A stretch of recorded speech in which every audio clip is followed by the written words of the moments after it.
وجبه غداء غنيه بالحديد. اول حاجه هاد الوجبه هذه صالحه للوليدات اللي عندهم الاسهال ولا كتكون كريشتهم شويه خفيفه مع السنات، راكم عارفين ضروري كتخف لهم الكريشه. وهاد الوجبه هذه صالحه حتى للوليدات اللي عندهم فقر الدم، يعني اللي كيكون عندهم نقص ديال الحديد في الدم ديالهم، راها زوينه بزاف.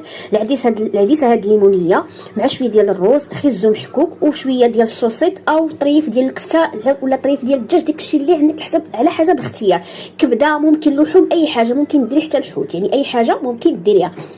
كندير الماء حتى كيغلي مع شويه ديال زويته بلديه، قبيصه ديال الزبده، شويه الملحه، شويه الكمون، شويه ديال الخرقوم، وواحد وريقه ديال سيدنا موسى. اللي بغات دير ضريس ديال الثومه صغيور دير ضريس ديال الثومه.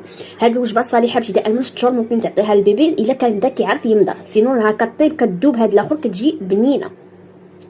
واللي غادي نقول لكم وهي ان ملي كطيب هاد اللحمه هذه كتطلق فيها كتجي غزاله. بالنسبه لي مامولي سولوني قالوا لي عزمني كيشيط لها الاكل شنو كديري، فاكيد كنديروا هاد البواطه هذه وكيبات في الثلاجه، لا غد لي كنسخنو وكنعطي ليها عادي، ما تخافوا من حتى شي حاجه، ولكن اكثر من نهار لا صافي. بات ليله وحده فقط ممكن تسخني وتعطي